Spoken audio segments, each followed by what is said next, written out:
Hey everybody, this is Reagan Adams with All Things Reagan. So I was having a little technical difficulty.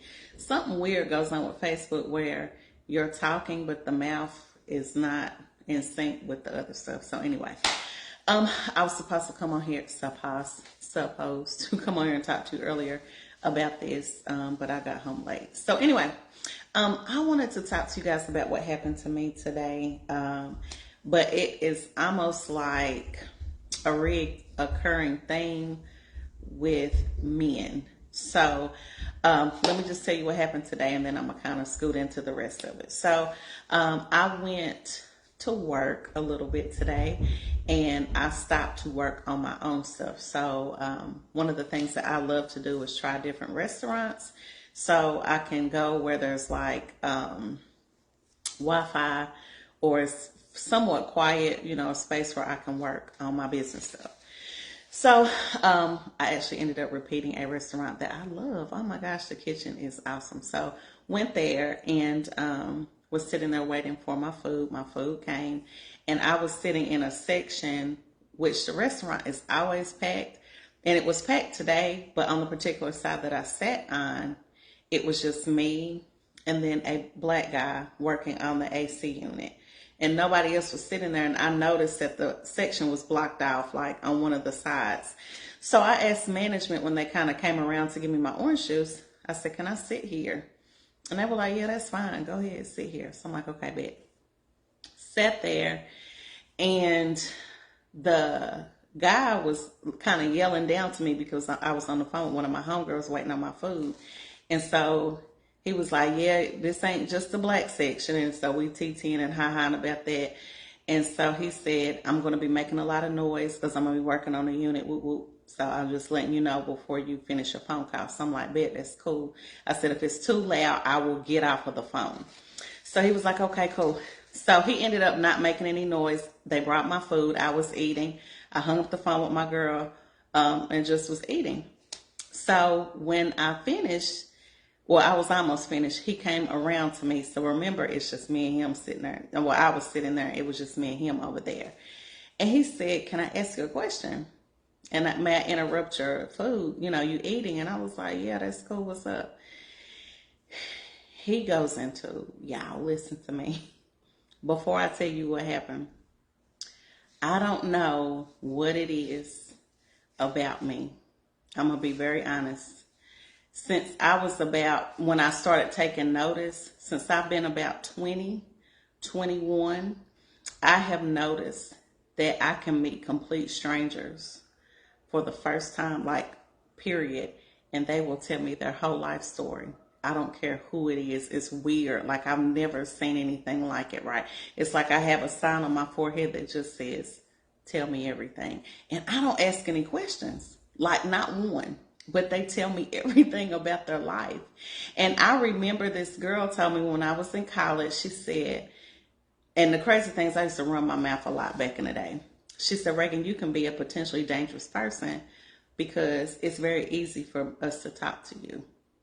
But it was weird because I was like, I never ask questions, but y'all spill it anyway. But I learned to keep my mouth shut over the years, so I don't run my mouth like that anymore. But anyway, fast forward to today. So he starts telling me about him being married for over 10 years, and he is extremely unhappy.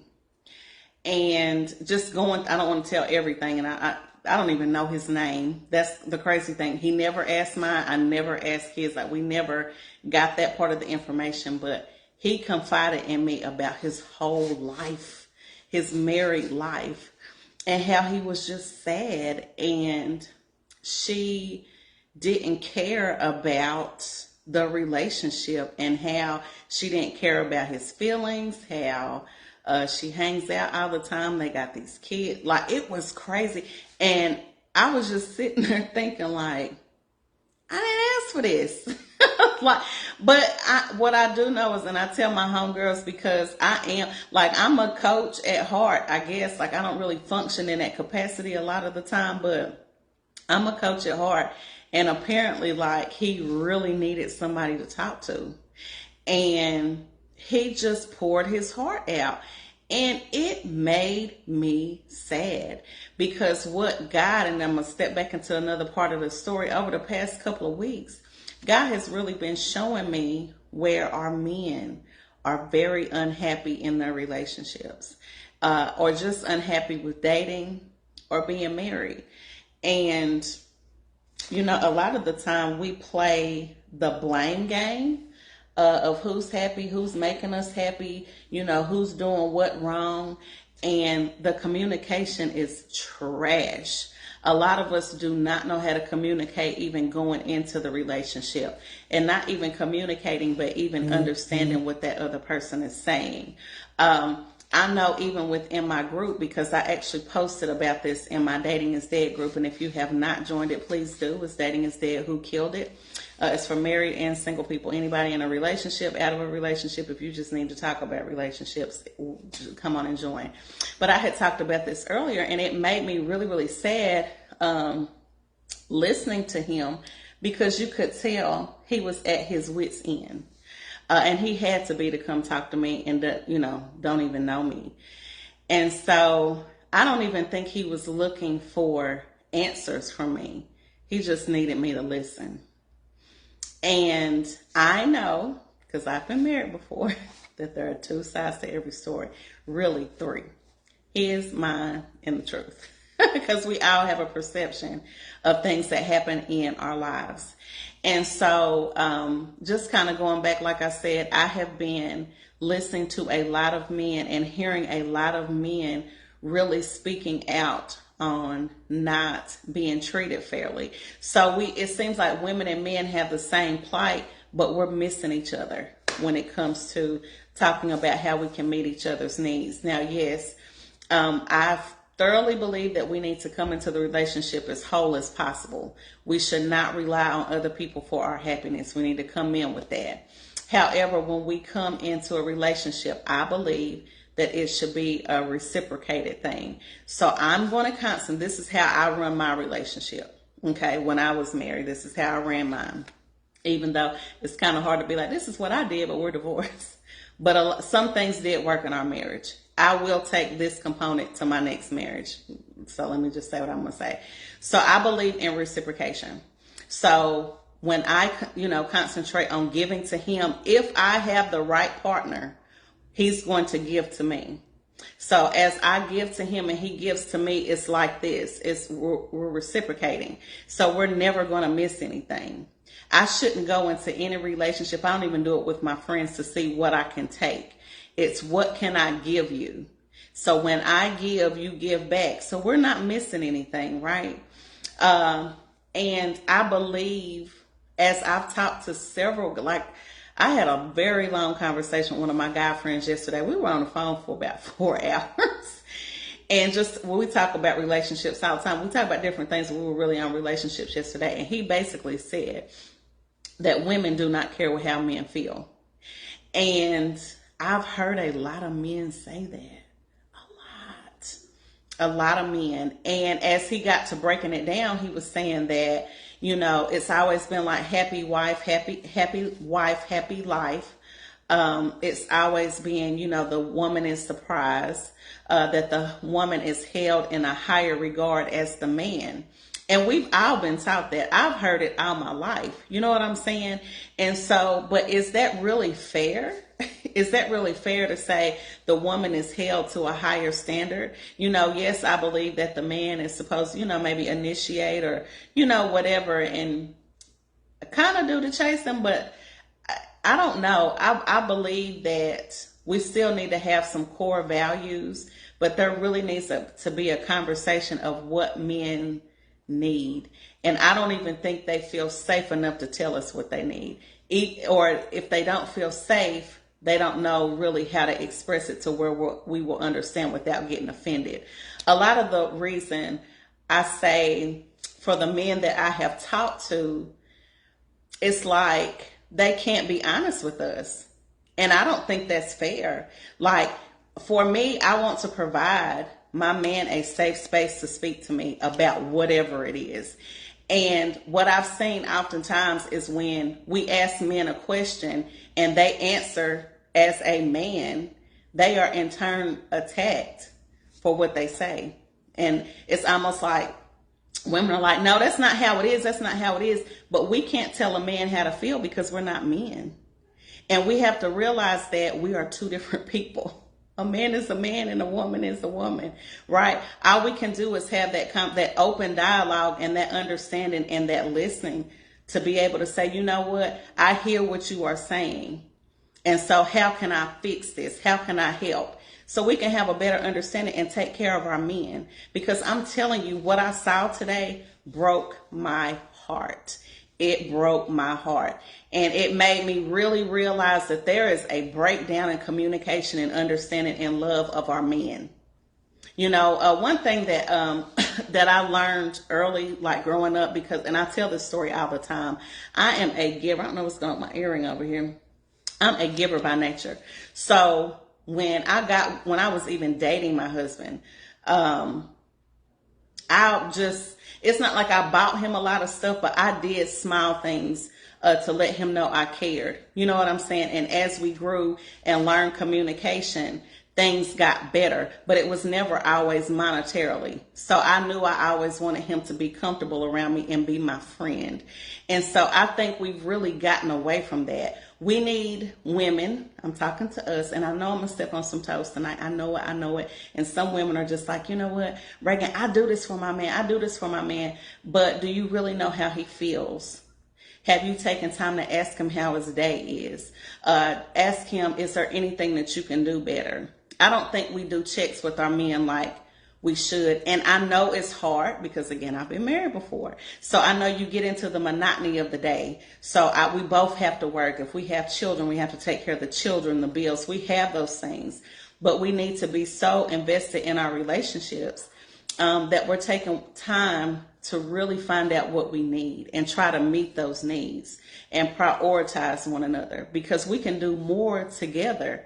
You know, when I was looking at the guy today, and he said, you know, we can have this relationship and it can be trash, and it's trash right now, but we have 5 children in the house, and that hurts our children. And he's absolutely right, because I've been in a situation where I've seen not good treatment. And that has spilled over to me when I, started dating. I became very abusive in my relationship, physically abusive, and with my mouth, right? And so those things that I saw, it spilled over into my relationships. I didn't know how to communicate. I would much rather hit you than talk to you. It was bad. And so I don't know what to do. And I know God is showing this to me for a reason. I'm going to say this and I'm going to get out your way. I remember having a dream maybe about 6 months ago about my ex-husband. And I was in my bedroom and I saw all these different black men. So there were like corners and pockets of black men. So from the blue collar brother to the white collar to the street dudes, it was just different pockets of black men from the ages of 30 to maybe 50. And what ended up happening is my ex-husband called me on the phone. And so I picked up the phone. Now, mind you, I know he's dead in my dream and in my mind. So I'm just like, why is he calling me? But his voice was in despair. And he said, Reagan, you have to help me. You have to help me. Like, come and get me. I need help. And so I was just thinking, I'm not coming to get you. You're dead. Like, he said, come to the gas station and get me. But anyway, long story short, I'm going to fast forward through that part. What I felt like that was saying is the black men need help. The black men need a voice. The black men need to, be able to talk to us. The black men need to know how to trust us. The black men need to have a safe space with us.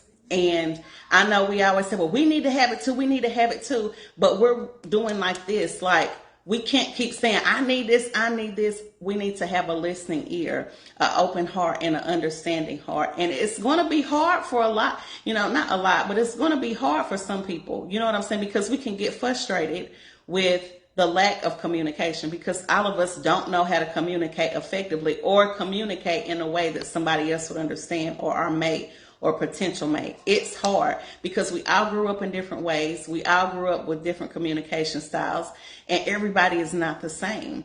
But we have to spend time to learn to learn that. And so I'm really invested in talking to men over the next couple of months. I know next week I'm going to do, or my plan is to do different interviews. I want to have 4 different ones about marriage and being single because I've been both and I'm single now.